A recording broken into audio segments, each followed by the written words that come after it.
Hi friends, இந்த video பார்த்தீங்கன்னா full and full ஒரு vlogging வீடியோ. டெக்கை பற்றி நிறைய வீடியோ இந்த சேனலில் பார்த்துருந்தாலும் இந்த சம்மர் ஸ்பெஷலுக்காக இந்த vlogging வீடியோ நான் அப்லோட் பண்ணியிருக்கேன். இதுக்கப்புறம் என்னால் எப்பப்பெல்லாம் முடியுதோ இந்த மாதிரி ட்ராவலிங் பண்ணுற எல்லாமே ஒரு vlogging வீடியோ நான் அப்லோட் பண்ணுறேன். இந்த வீடியோவில் நான் எங்கே போயிருந்தேன்னு பார்த்தீங்கன்னா தூத்துக்குடி பக்கத்தில் இருக்கிற கைலாசபுரம்ன்ற ஒரு சின்ன கிராமத்துக்கு. இது வந்து எங்கள் அம்மா பிறந்த ஊர். இந்த சேம் ஊரில் தான் நானும் பிறந்தேன். அதனால இந்த ஊர் எனக்கு ரொம்பவே ஸ்பெஷல்னே சொல்லலாம். இந்த ஏப்ரல் மாதம் லாஸ்ட் வீக்கு நாங்களும் எங்கள் ரிலேஷன் நாங்கள் 2 பேருமே வந்து இந்த ஊருக்கு போயிருந்தோம். என்னெல்லாம் பண்ணுன்றது தான் நீங்கள் இந்த வீடியோவில் பார்க்க போறீங்க. ரொம்பவே இன்ட்ரெஸ்டிங்காக இருக்கும். மறக்காம தொடர்ந்து இந்த வீடியோ ஃபுல்லாக ஸ்கிப் பண்ணாமல் பாருங்க. இப்போ வாங்க வீடியோக்குள்ள போகலாம். Hi friends, good morning. இன்னைக்கு பார்த்தீங்கன்னா நாங்கள் எங்கள் அம்மா ஊரில் இருக்கோம். இந்த ஊர் பேர் பார்த்தீங்கன்னா கைலாசபுரம்.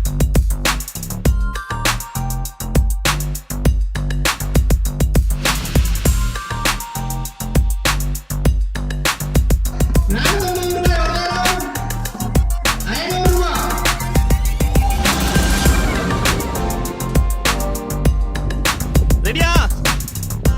யார் ஃபர்ஸ்ட் வரான்னு பார்க்கலாம்.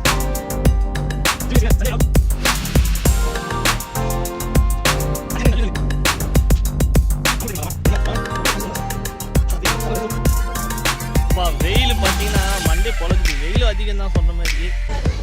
ஹாய் ஃப்ரெண்ட்ஸ், நான் ராஜேஷ். நீங்கள் பார்த்தீங்கன்னா இப்போ நான் ட்ராவல் பண்ணிட்டு பார்ப்பீங்க. எங்கே இருக்குன்னா ட்ரெயினில் இருக்கேன். ட்ரெயின் மூவ் ஆகிட்டு இருக்கு. ரொம்ப கஷ்டமாக இருக்குது. நாங்கள் வந்து நாளைக்கு தூத்துக்குடி போக போகிறோம். அதுலேருந்து நிறைய இடத்துக்கு போக போகிறோம். இங்கெல்லாம் நீங்கள் கண்டிப்பாக பார்க்க போகிறீங்க. வாங்க போகலாம்.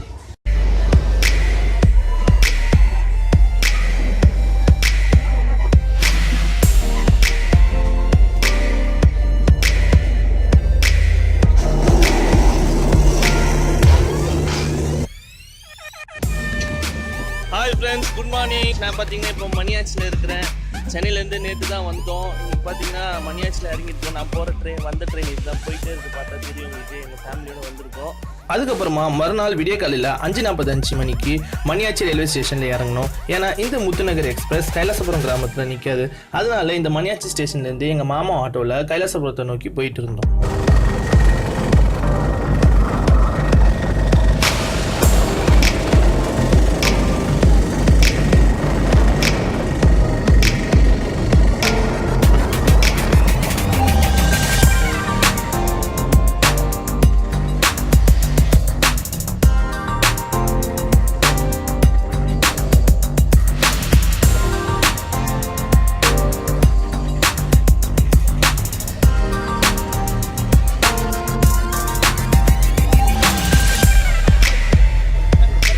எங்கள் மாமா ஆட்டோவில் கைலாசபுரத்தை நோக்கி பயணம் பண்ணிட்டு இருக்க நேரத்தில் வெளியில் பார்த்தீங்கன்னா இயற்கை அழகு ரொம்ப அழகாகவே இருந்துச்சுன்னு சொல்லலாம். அந்த கிராமத்தில் உள்ள அந்த மண் வாசனை, அந்த செடி கொடி மரம் இதெல்லாமே ரொம்பவே அழகாகவே இருந்தது.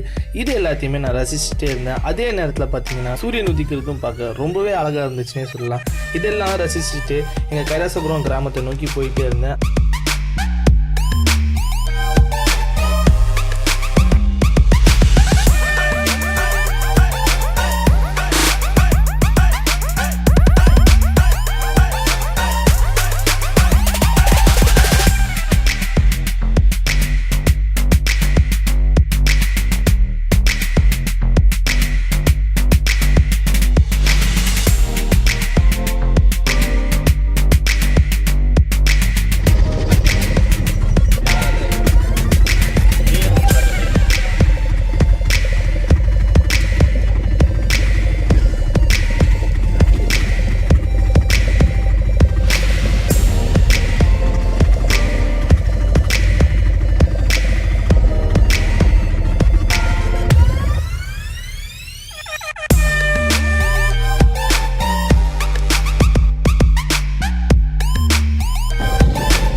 Hi friends, good morning.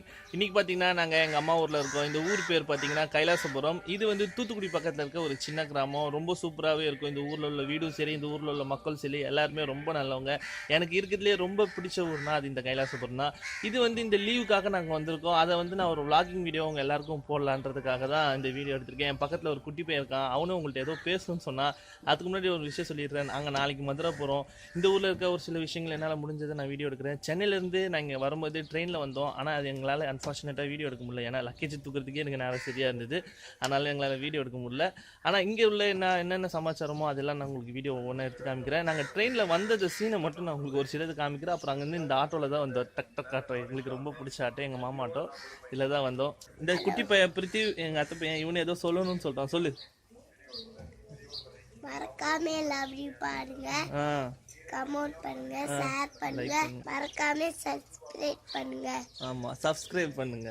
அதுக்கப்புறமா எங்கள் அத்தை ஆடு வளர்க்குறத பார்க்கலான்ட்டு வீட்டுக்கு பின்னாடி போனேன். அங்கே பார்த்தா அப்போ தான் எல்லா ஆடும் மேய்ஞ்சிட்டு ஆட்டுக்கொட்டைக்குள்ளே போகிறதுக்கு ரெடியாக ஒவ்வொன்றா வந்துட்டு இருந்தது. அப்போ அங்கே இருக்கிற பாக்ஸில் இருக்க ஒரு சில இலைங்களை சாப்பிட்டுட்டே இருந்துச்சு. என்ன பார்த்தோன்னா நம்ம ஏரியாக்குள்ளே யாரோ புதுசாக வந்துட்டாதான்ட்டு எல்லா கொட்டைக்குள்ளே ஓடி அவர் தலைவரை கூப்பிடுற மாதிரி ஓடிச்சு. அவர் தலைவர் மாதிரி ஒருத்தர் இருக்கிறதுலே ஹைட்டாக இருந்து வெளியில் வந்து யாரா எங்கள் ஏரியாக்குள்ளே வந்ததுன்ற மாதிரியே முறைச்சிட்டு இருந்தார். சரி, இதுக்கப்புறம் போனால் நம்மளை முட்டிட்டுமேன்ட்டு எல்லாம் கெட்டி வச்ச பிறகு உள்ளே போகலான்னு கெட்டினதுக்கப்புறம் ஒவ்வொரு அடையை அமைதியாக கிட்ட போய் பார்த்தேன். இப்போ ஆடு இருக்கு, ஆட்டு கொட்டைக்குள்ள போகலாம். இதை ஓப்பன் பண்ணிட்டு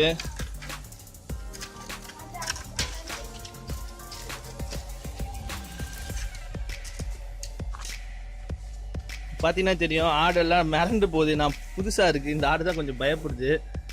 எல்லா ஆடும் அசை போட்டுட்டு இருக்காங்க. இது ஒரு திரும்பி பார்க்குறாரு, இவர் யாரா இது நம்ம ஏரியாக்குள்ளே வந்திருக்காருன்ற மாதிரியே. மரியாதை மனசில் இருந்தால் போது. உட்காருங்க எல்லாரும். ஒருத்தர் வராங்க, வாங்க வாங்க, ஹாய். இலை கொடுத்தா அமைதியாக பார்க்கும். நான் பயப்படுது. நான் ஒன்றும் பண்ணல. இந்த தடவி கொடுக்கலாம். அப்போ தான் அது பயப்படாது. அதுக்கு மேலே நம்பிக்கை வரணும், நம்ம நல்லவங்க தான் அப்படின்ட்டு. அமைதியாக நிற்கிது. நிறைய ஆட்டுக்குட்டி இருக்குது. அது பக்கத்தில் ஒரு ஷெட் இருக்குது, பார்த்தீங்கன்னா ஜூம் பண்ணி காமிக்கிற பாருங்க. அந்த இருக்க ஷெட்லேயும் ஒரு ஆடு இருக்குது, அதையும் கூட்டிகிட்டு போய் காமிக்கிறேருங்க. ஆடெல்லாம் இப்போ தான் மேய்ஞ்சிட்டு வந்து உட்காந்துருக்கு. திருப்பி இதுக்கப்புறம் சாயங்காலம் போவோம். ஆடு வளர்க்குறது சாதாரண விஷயம் கிடையாது. வளர்க்குறவங்களுக்கு தான் அதோட கஷ்டம் தெரியும். ஏதோ மைண்ட் வாய்ஸில் பேசுகிற மாதிரியே இருக்குது இந்த ஆடு எனக்கு.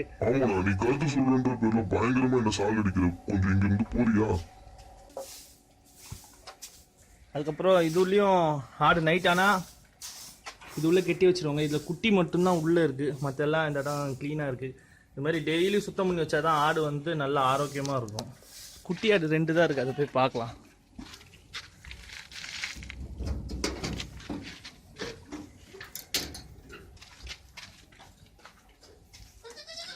குட்டி ஆடு 2 இல்லையே. குட்டி ஆடு பாருங்கள், நல்லா நிறைய குட்டி ஆடு இருக்குது. 1 2 3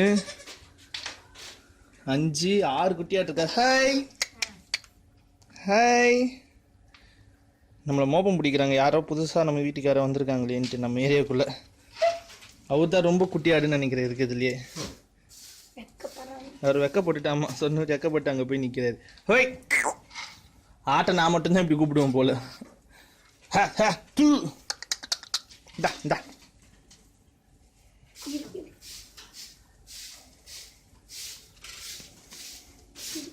ரொம்ப பெரிய குட்டியாடுனா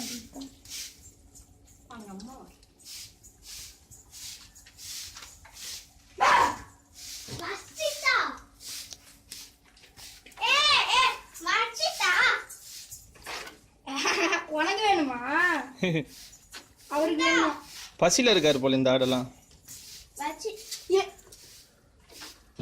ஃப்ரெண்ட்ஸ், ரெண்டாவதாக பார்த்தீங்கன்னா நாங்கள் வந்து எங்கள் மாமா வீட்டு வந்திருக்கேன். இங்கே பார்த்தீங்கன்னா பின்னாடி தெரியும் ஒரு முருங்கை மரம்.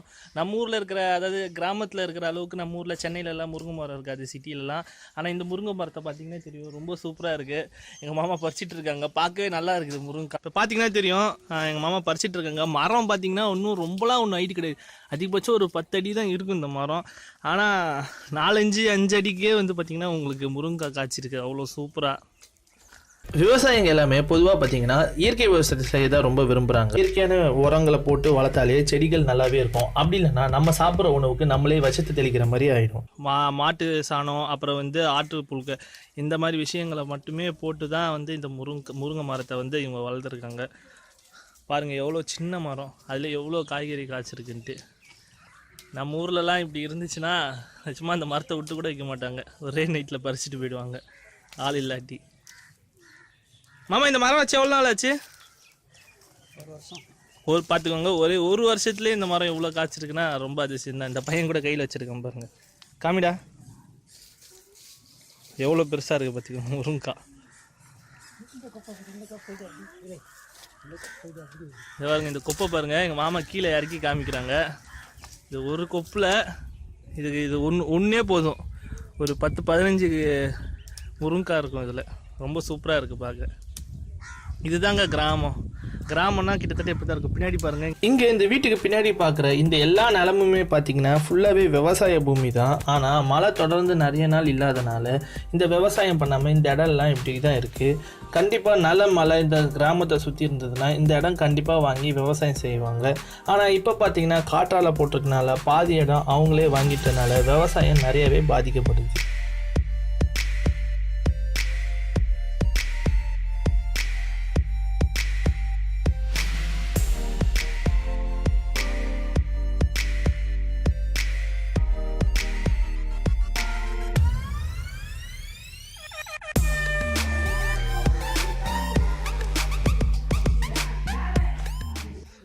வெயில் பார்த்தீங்கன்னா மண்டே பொழக்குது. வெயிலும் அதிகம் தான் சொன்ன மாதிரி.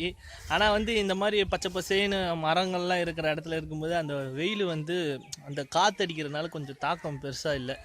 ஆனால் அவ்வளோ சூப்பராக இருக்குது நிஜமாவே. கிராமம்னா கிராமம் தாங்க, கிராமத்துக்கும் சிட்டிக்கும் இவ்வளோ தான் வித்தியாசம். வருஷத்துக்கு ஒரு தடவை நம்ம வந்து கிராமத்தில் என்ன தான் சிட்டியில் வாழ்ந்தாலும் கிராமத்தில் வந்து என்ஜாய் பண்ணுறதே தனி ஒரு விஷயம் தான். அடுத்து நெக்ஸ்ட் பார்த்தீங்கன்னா எங்கள் வீட்டு பக்கத்து வீட்டில் ஒரு பையன் வந்து புறா அவங்க வளர்க்குறாங்களாம். அது காமிக்கிறேன்னா உங்கள் வீட்டில் காமிங்க எங்கள் புறாவை அப்படின்னு சொன்னான். சரி அதையும் வாங்க பார்க்கலாம். அப்படியே இந்த புறா தான். ஹாய், புறா கொஞ்சம் பயந்து இருக்குது. உன் பேர் என்ன? இந்த புறாக்கு என்ன பேர் வச்சிருக்க? அம்முவா? அம்மு புறாவா இது? அம்மு புறா ஜம்முன்னு இருக்கு.